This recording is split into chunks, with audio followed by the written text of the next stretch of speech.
అదే RTV app వార్తల్ని క్షణాల్లో చదివే అవకాశం ఉంటుంది. ఒక న్యూస్ పేపర్, ఒక టెలివిజన్ ఛానల్ మీ చేతుల్లో ఎప్పుడూ ఉంటాయి.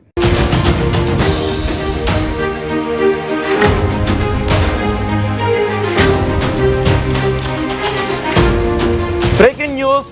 పాకిస్తాన్ ఇప్పుడు ప్రపంచ ఏకాకి అయిపోతోంది. భారత మద్దతుతో ఏర్పడిన పిచ్చుక లాంటి బంగ్లాదేశ్ లాంటి దేశాలు తప్ప పాకిస్తాన్కి ఇప్పుడు ఏ దేశం కూడా సపోర్ట్ చేసే అవకాశం కనిపించడం లేదు. బంగ్లాదేశ్లో ఉన్నటువంటి మాజీ సైనికులు కొంతమంది మాత్రమే అంటూ ఉన్నారు, భారతదేశం పాకిస్తాన్పై దాడి చేస్తే ఈశాన్య దేశాలను ఆక్రమించుకుంటాము అని ఇలాంటి పిచ్చుక లాంటి దేశాలు మాత్రమే అంటూ ఉన్నాయి. కానీ ప్రపంచ దేశాలు మాత్రం పూర్తిగా భారత్కే సపోర్ట్ చేస్తూ ఉన్నాయి. ప్రపంచ పెద్దన్న అమెరికా కూడా భారత్కి మద్దతును ప్రకటిస్తుంది. పూర్తి మద్దతును అమెరికా రోజు రోజుకి కూడా భారత్కి సపోర్ట్ పెంచుతూ ఉండటంతో ఇప్పుడు పాకిస్తాన్ ఏం చేయాలో తెలియని అయోమయ పరిస్థితుల్లో కనిపిస్తుంది. ఇప్పటికే మన అమెరికా ఉపాధ్యక్షుడు జేడీ వ్యాన్స్ చాలా స్పష్టంగా చెప్పారు, భారత్ తీసుకునే చర్యలకు పాకిస్తాన్ సహకరించాలి అని. పాకిస్తాన్ భూభాగంలో నుంచి ఉగ్రవాద కార్యకలాపాలు నిలుపుతున్న వారిని టార్గెట్ చేసి అంతమొందించడానికి, వేటాడటానికి భారత్ తీసుకునే చర్యలకు సపోర్ట్ చేయాలి అని అమెరికా ఉపాధ్యక్షుడు పాకిస్తాన్కి విషయంలో చాలా స్పష్టంగా సంకేతాలు జారీ చేశారు.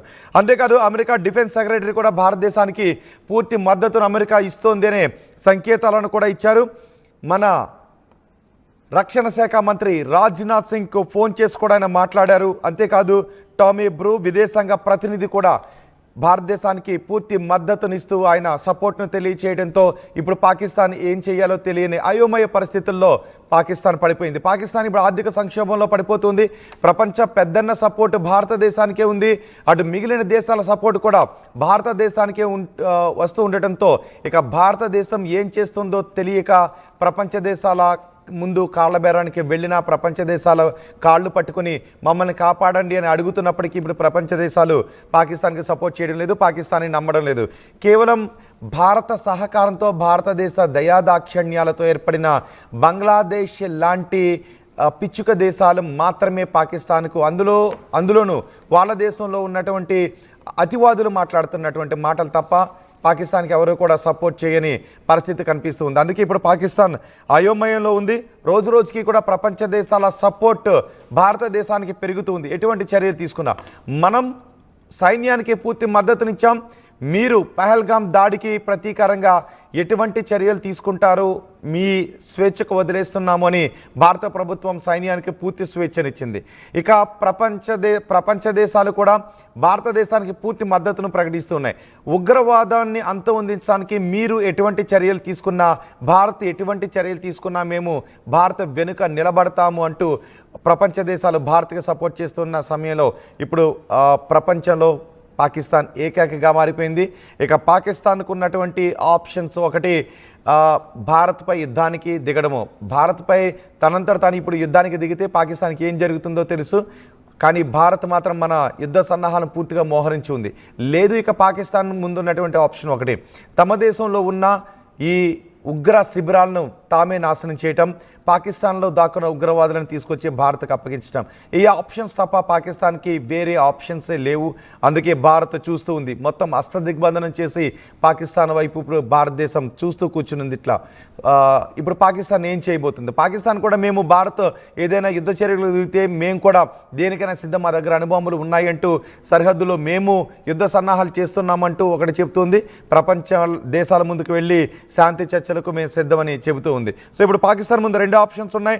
ఒకటి ఉగ్రవాదులను అంతం చేసి భారత్ అడుగుతున్న ఉగ్రవాదులను భారత్కు అప్పగించడం, ఉగ్ర శిబిరాలను పూర్తిగా నాశనం చేయడం, లేదా భారత్ తీసుకునే ఎటువంటి చర్యకైనా ఎదురుగా నిలబడటం. అలా నిలబడితే పాకిస్తాన్ అంతమైపోయే అవకాశం కూడా ఉంటుంది. ఎందుకంటే ప్రపంచ దేశాలతో పాటు ప్రపంచ పెద్దన్న సపోర్ట్ కూడా ఇప్పుడు భారతదేశానికే ఉంది. మా ప్రతినిధి రామ్దాస్ ఉన్నారు, మా ప్రతినిధి రామ్దాస్ ఉన్నారు పూర్తి సమాచారం అందించడానికి. ఇప్పుడు ప్రపంచ దేశాల మద్దతు భారత్పై పెరుగుతూ ఉండటంతో ఒత్తిడిలో పాకిస్తాన్ ఏం చేయాలో తెలియని అయోమయ స్థితిలో పాకిస్తాన్ ఉంది. రామ్దాస్, ప్రపంచ దేశాల మద్దతు, ప్రపంచ పెద్దన్న అమెరికా కూడా భారతదేశానికి మద్దతు ప్రకటించడంతో ప్రపంచ దేశాల మద్దతు కూడా భారతదేశానికి వస్తూ ఉండటంతో ఇప్పుడు పాకిస్తాన్ పరిస్థితి ఏంటి?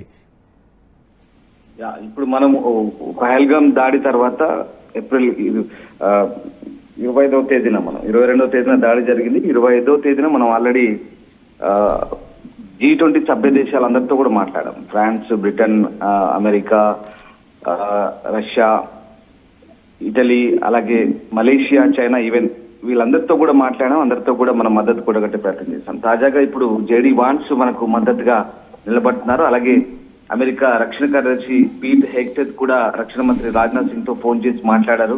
భారతదేశం తాను రక్షించుకునే హక్కును, ఉగ్రవాదంపై పోరాటాన్ని సమర్థిస్తున్నట్లు కూడా పాకిస్తాన్ పై పోరాటం మీద భారత్ కు మద్దతు పలికిన పరిస్థితి. ముఖ్యంగా పాకిస్తాన్ ప్రపంచ ఉగ్రవాదానికి ఆజ్యం పోస్తున్న ఈ టైంలో అసలు పాకిస్తాన్ అనేది ఒక అస్థిరపరిచే పోకిరీ దేశంగా బహిర్గతం చేయబడింది అనేది మన వాదన. చాలా క్లియర్ గా అక్కడ అర్థమవుతుంది.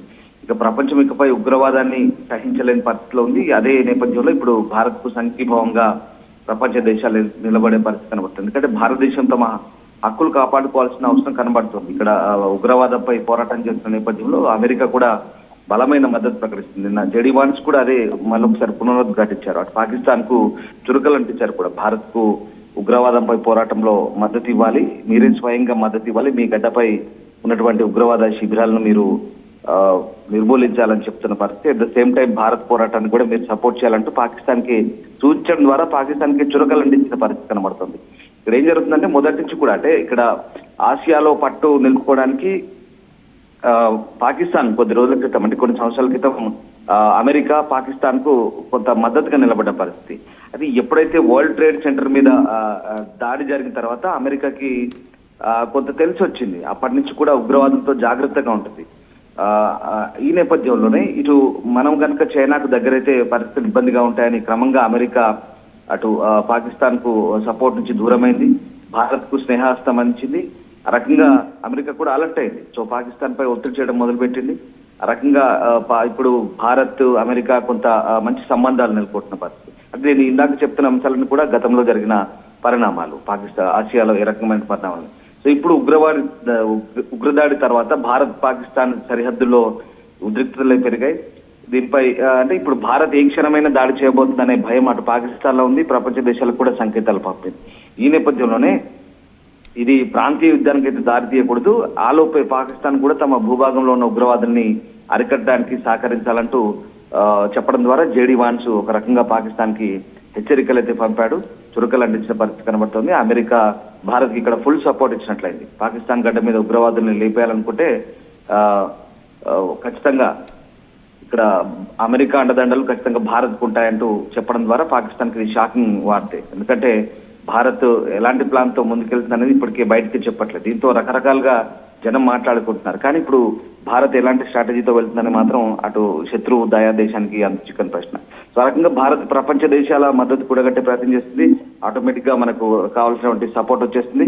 అండ్ అలాగే ఇటు ఆర్థిక యుద్ధం కూడా చేస్తుంది. ఇప్పటికే దౌత్య యుద్ధం చేస్తుంది, ఆర్థిక యుద్ధం చేస్తుంది. IMF తో ఇప్పుడు 9వ తేదీన $7 బిలియన్ బెయిల్అవుట్ ప్యాకేజ్ రావాల్సి ఉంది. సో అది కూడా ఇవ్వద్దంటూ మన భారత విదేశాంగ మంత్రి జయశంకర్ ఇప్పటికే IMF తో చర్చలు జరుపుతున్నారు. అలాగే ఒక దీనికి సంబంధించిన టాస్క్ ఫోర్స్ ఉంటుంది, ఫైనాన్షియల్ యాక్షన్ టాస్క్ ఫోర్స్ అని 40 సభ్య దేశాలు ఉంటాయి. అందులో కూడా గ్రే లిస్ట్ లో పెట్టిద్దామని ప్రయత్నం చేస్తుంది భారత్ పాకిస్తాన్ ని. అట్లా పెట్టించడం ద్వారా అంటే ఏ నిధులు ఇచ్చినా కూడా ఉగ్రవాదానికి మళ్లిస్తారనే ఒక అంశాన్ని మనం పైకి తీసుకొస్తున్నాం. ఆ రకంగా అన్ని రకాల ప్రయత్నాలు చేస్తున్నాం. మొత్తం మీద భారత్ అయితే ప్రపంచ దేశాల మద్దతు కూడగట్టే ప్రయత్నం చేస్తుంది. ప్రపంచ దేశాలన్నీ కూడా ప్రస్తుతం భారత్ కు మద్దతు ఇస్తున్న పరిస్థితి కనబడుతోంది. సో ఆ రకంగా అంటే ఇప్పటికీ ఇన్ని జరుగుతున్నా కూడా ఈ సరిహద్దు రేఖ వెంబడి LOC వెంబడి ఇప్పటికే కాల్పులు అయితే జరుపుతున్నారు. మరోవైపు మనకు తెలిసిందే కొన్ని అంశాలు. ఇక్కడ POKలో ఆల్రెడీ 2 నెలలకు సరిపడా ఆహార నిల్వలు ఉంచుకోవాలంటూ అక్కడ అధికారులు చెప్తున్న పరిస్థితి కనబడుతుంది. ఎందుకంటే నిజంగా POKలో కూడా ఇప్పుడు అంటే వాస్తవానికి ఆజాద్ కాశ్మీర్ గా వాళ్ళు చెప్పుకుంటున్నారు, కానీ అక్కడ ఒక ప్రత్యేక ప్రభుత్వం, ప్రధాని, అసెంబ్లీ ఏర్పాటు చేసామని చెప్తున్నాం. కానీ POKలో ప్రజలకు కూడా ఇప్పుడున్నటువంటి పాకిస్తాన్ లో రాజకీయ అస్థిరత, ఆర్థిక సంక్షోభ నేపథ్యంలో వాళ్ళు కూడా పాకిస్తాన్ తో కలిసి ఉండడానికి ఇష్టపడడం లేదనేది ఒక వాదన. అక్కడ ప్రభుత్వానికి కూడా పాకిస్తాన్ అంటే పేరుకే ఆజాద్ కానీ పూర్తిగా పాకిస్తాన్ ఆధిపత్యం ఉంటుంది. సో ఆ రకంగా వాళ్ళు కూడా అక్కడ ఉన్నటువంటి పాకిస్తాన్ ప్రభుత్వంపై వ్యతిరేకత ఉన్న పరిస్థితి కనబడుతుంది. సో ఆ రకంగా ఇప్పుడు POKలో మెల్లమెల్లగా ప్రజల ధోరణి వైఖరి కూడా మారుతున్నట్టుగా మనకు కనిపిస్తుంది. సో ఏదేమైనా భారత్ మాత్రం అన్ని రకాలుగా అష్టదిగ్బంధం చేసే ప్రయత్నం చేస్తుంది. పూర్తిగా పాకిస్తాన్ను అన్ని రకాలుగా అంతర్జాతీయంగా ఏకాకం చేసి ఒంటరి చేసి మనం ఖచ్చితంగా టార్గెట్ పిఓకే అనేది మనకి ఇక్కడ చాలా క్లియర్ గా రామ్దాస్, అసలు పాకిస్తాన్ ఫ్యూచర్ ఏ విధంగా కనిపిస్తోంది? ఇప్పటికే అమెరికా పూర్తి మద్దతును భారతదేశానికి ఇచ్చింది. భారత్ ఎటువంటి చర్యలు తీసుకున్నా ప్రపంచం భారత్ను ఏమీ అనని పరిస్థితి, భారత్ను తప్పుబట్టే పరిస్థితి లేదు. ఎందుకంటే ఉగ్రవాదంతో ప్రపంచంలో ప్రతి దేశం ఏదో ఒక రకంగా ఉగ్రవాదంతో సతమతం అవుతున్న దేశమే, మీరన్నట్టు అమెరికాతో సహా ఇంతకుముందు. సో ఇప్పుడు అమెరికా ప్రపంచ పెద్దన్నే భారతదేశానికి పూర్తి సపోర్ట్ ఇస్తుంది, ప్రపంచ దేశాలు సపోర్ట్ ఇస్తున్నాయి. సో ఇలాంటి పరిస్థితుల్లో పాకిస్తాన్ ఫ్యూచర్ ఏ విధంగా కనిపిస్తుంది? డెఫినెట్ గా ఇప్పుడున్నటువంటి పరిస్థితుల్లో పాకిస్తాన్ అంతర్జాతీయంగా ఒంటరి కాబోతుంది. అలాగే పాకిస్తాన్ లో కూడా అంతర్గత సమస్యలు ఉన్నాయి. నేను ఇందాక చెప్పిన పిఓకే ఒకటే కాదు, అటు బలూచిస్తాన్ ప్రావిన్స్ కూడా స్వాతంత్రం కోరుకుంటుంది. మరోవైపు పాకిస్తాన్ లో కూడా అంతర్గతంగా జల వివాదాలు ఉన్నాయి. అక్కడ రైతులు కూడా వాళ్ళు గొడవలు జరుగుతున్న పరిస్థితి, ఆర్థిక పరిస్థితి బాగాలేదు, పూర్తిగా రాజకీయ అనిశ్చితి ఉంది. అలాగే అటు ఖైబర్ పఖ్తూన్ఖ్వా ప్రాంతంలో కూడా అల్లర్లు గొడవలు ఉన్నాయి. చాలా ఇబ్బందికర పరిస్థితులు ఉన్నాయి. పాకిస్తాన్ నిజంగా కనుక ఇప్పుడు భారత్ కనుక గట్టిగా దాడి చేసి బుద్ధి చెప్పాలనుకుంటే కనుక ప్రపంచ పటంలో పాకిస్తాన్ రూపురేఖలు మారే అవకాశాలు క్లియర్ గా కనిపిస్తాయి. మనం కనుక ఇటువైపు నుంచి దాడి చేసి పాకిస్తాన్ ఛాలెంజ్ చేస్తే కనుక అటు బలూచిస్తాన్ కూడా ఖచ్చితంగా ఛాలెంజ్ చేసి వాళ్ళు కూడా ఇదే అదునుగా భావించి స్వాతంత్ర్యం కోసం పోరాడే అవకాశాలు కనిపిస్తున్నాయి. సో ఆ రకంగా ఇప్పుడైతే పాకిస్తాన్ నిజంగా గడ్డు పరిస్థితులని చెప్పాలి. ఇప్పుడున్నటువంటి పరిస్థితుల నేపథ్యంలో పాకిస్తాన్ ఇబ్బందికర పరిస్థితులు చోటు చేసుకుంటున్నాయి. ఏదేమైనప్పుడు కూడా అన్ని రకాలుగా భారత్ తను రక్షించుకోవడానికి హక్కు ఉందంటూ ఇటు ప్రపంచ దేశాలు మనకు మద్దతు చెప్తున్న పరిస్థితుల్లో పాకిస్తాన్ కు నిజంగా కట్టడి చేసే పరిస్థితుల్లో భాగంగా అన్ని రకాలుగా ఇబ్బందికర పరిస్థితులు తలెత్తున్నాయి. అన్ని రకాలుగా అంతర్జాతీయ మద్దతు భారత్ కి ఇక్కడ మనకు కనబడుతుంది. ఒకవేళ యుద్ధమే కనుక సంభవిస్తే ఖచ్చితంగా చాలా దేశాలు భారత్ కు సహకరించే అవకాశాలు చాలా క్లియర్ గా కనిపిస్తున్నాయి. రైట్ రామ్దాస్, ప్రపంచ దేశాలకు ఇప్పుడు పాకిస్తాన్ ఫ్యూచర్ ఏంటి అని ప్రపంచ దేశాలు చర్చించుకుంటూ ఉన్నాయి. అదే సమయంలో భారత్ ఏం చేయబోతోందని ప్రపంచ దేశాలు చాలా ఆసక్తిగా ఎదురు చూస్తున్నాయి. కానీ ఎందుకంటే పాకిస్తానే అంటుంది మాపై భారత్ ఇన్ని గంటల్లో దాడి చేయబోతోంది, గ్రౌండ్లో చాలా తీవ్రమైన చర్యలు భారతదేశం తీసుకుంటోంది, మా దగ్గర పక్కా సమాచారం ఉంది అని. కానీ ఇంతవరకు మనం ఒక తుపాకీని పేల్చలేదు, ఒక బాంబును కూడా ప్రయోగించలేదు. కొన్ని ఆంక్షలు, ప్రపంచ దేశాల మద్దతు కూడగట్టడం, ప్రపంచ దేశాల ముందు పాకిస్తాన్ ఏకాకిని చేయటం, ఇవి చేస్తూ వెళ్తాం. చాలా వ్యూహాత్మకంగా వెళుతూ ఉండటంతో భారత వ్యూహం ఏంటో అర్థం కాక ప్రపంచ దేశాలు చాలా ఆసక్తిగా ఎదురు చూస్తూ ఉన్నాయి. అటు పాకిస్తాన్ కూడా గందరగోళంలో, అయోమయంలో, టెన్షన్లో ఉన్న పరిస్థితి కనిపిస్తుంది. ఈ సమయంలో పాకిస్తాన్ నేతలతో పాటు ప్రపంచం కూడా చర్చించుకుంటుంది పాకిస్తాన్ ఫ్యూచర్ ఏంటా అని. ఇప్పటికే ప్రపంచ పెద్దన్న అమెరికా పూర్తి మద్దతును భారతదేశానికి మనకే సపోర్ట్ చేస్తుంది, ప్రపంచ దేశాలు మనకే సపోర్ట్ చేస్తున్నాయి. పాకిస్తాన్ ఫ్యూచర్ ఏంటో అర్థం కాక ఆ దేశం గందరగోళంలో, అయోమయంలో ఉంది. ఏ క్షణమైనా ఎటువంటి చర్యలైనా తీసుకోవచ్చు. ఇప్పటికే పాకిస్తాన్పై మనం తీసుకుంటున్న చర్యలతో పాకిస్తాన్లో పరిస్థితులు ఏమీ బాగలేదు, ఆర్థిక పరిస్థితులు కూడా ఏమీ బాగలేదు. ఇక భారతదేశం సైనిక చర్యలు తీసుకోవడం మొదలు పెడితే పాకిస్తాన్ రూపురేఖలు మారిపోయే అవకాశం ఉంటుంది. సో ఇప్పుడు పాకిస్తాన్ ఫ్యూచర్ గురించి మీకు ఏమనిపిస్తుంది? ప్రపంచ దేశాలు కూడా ఇదే మాట్లాడుకుంటూ ఉన్నాయి, పాకిస్తాన్ కూడా ఈ విషయం గురించి మాట్లాడుకుంటూ ఉంది. మన భవిష్యత్ ఏంటి, మన దేశ భవిష్యత్ ఏంటి, ఇప్పుడు భారత్ ఏం చేయబోతుంది అనే విషయం గురించే పాకిస్తాన్ అయోమయంలో, గందరగోళంలో, టెన్షన్లో మాట్లాడుకుంటూ ఉంది. మీకేమనిపిస్తుంది పాకిస్తాన్ భవిష్యత్తు గురించి? మీ అభిప్రాయాన్ని కమెంట్ బాక్స్ లో తెలియచేయండి. सबसे ऊपर जो फेंसिंग है ये डबल लेयर फेंसिंग है, उसके नीचे भी डबल लेयर फेंसिंग है और सबसे नीचे यहाँ पर के दायरे में यहाँ पर जो भी आता है अगर सेंसर यहाँ पर किसी भी तरह की यहाँ पर बनाया वो उत्थे कर ला बदुआ करो किधर आई है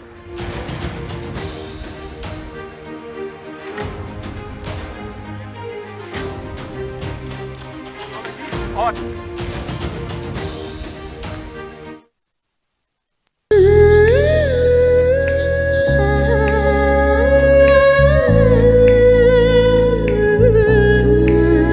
Gokulam Signature Jewels. Fast track your career with programs tailor-made for the industry. KLH Global Business School. UPSC CSE 2024 ఫలితాల్లో 16కు పైగా ర్యాంకులు సాధించి ప్రభంజనం సృష్టించిన విష్ణు ఐఏఎస్ అకాడమీ విద్యార్థులు